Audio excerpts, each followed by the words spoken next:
Video में हम उन रहस्यों को बारे बात करेंगे जिनके बारे में शायद आपने पहले ही सुना होगा।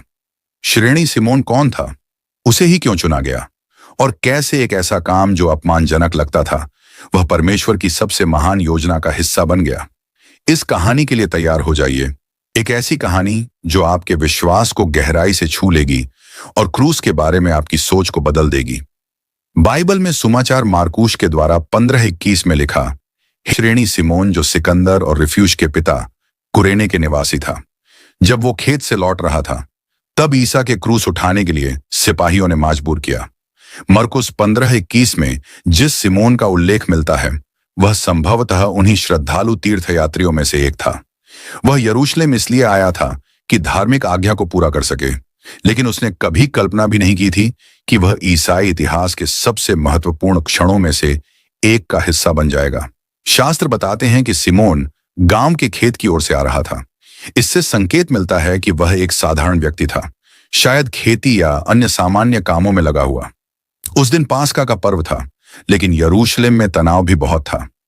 शहर तीर्थयात्रियों से भरा हुआ था और रोमन शासन का दबाव हर जगह महसूस हो रहा था।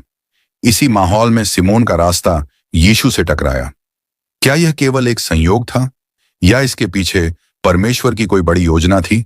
श्रेणी से आया यह साधारण व्यक्ति मसीह के बलिदान की सार्वभौमिकता का प्रतीक बन गया। विया डोलोरोसा के मार्ग पर उसकी भूमिका भौगोलिक और सांस्कृतिक सीमाओं से परे चली जाती है। वह उन सभी लोगों का प्रतिनिधित्व करता है जिन्हें किसी न किसी समय मसीह का क्रूस उठाने के लिए बुलाया जाता है। उसका यीशु से मिलना कोई ऐतिहासिक दुर्घटना नहीं था, यह उद्धार की महान योजना में रखा गया एक महत्वपूर्ण टुकड़ा था। उस क्षण में श्रेणी सिमोन का साधारण व्यक्ति एक पवित्र कहानी का हिस्सा बन गया जो युगों तक गूंजती रहेगी। मरकुस 15:21 में लिखा है कि रोमी सैनिकों ने उसे मजबूर किया। रोमी सैनिक अक्सर लोगों को जबरदस्ती काम करने के लिए मजबूर करते थे। यह एक सामान्य लेकिन क्रूर प्रथा थी। यीशु को कोड़े मारने के कारण वह शारीरिक रूप से बहुत कमजोर हो चुके थे, इसलिए सैनिकों ने भीड़ में से किसी को चुना जो उनका क्रूस उठाए। उनकी नजर सिमोन पर पड़ी, शायद उसकी मजबूत काया के कारण या सिर्फ इसलिए कि वह गलत समय पर गलत जगह पर खड़ा था। सिमोन को कोई विकल्प नहीं दिया गया।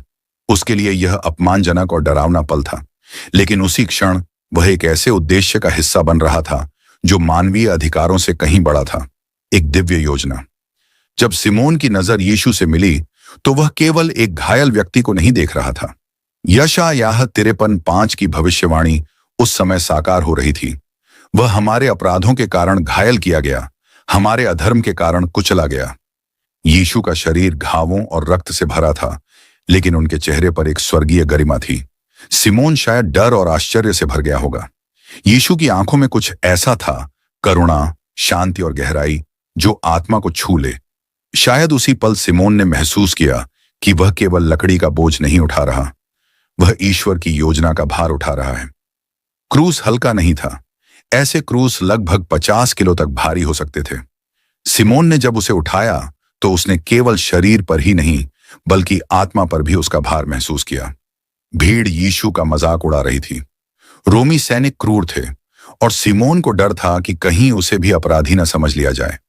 लेकिन उसी डर और अंधेरे के बीच उसके भीतर कुछ बदलने लगा।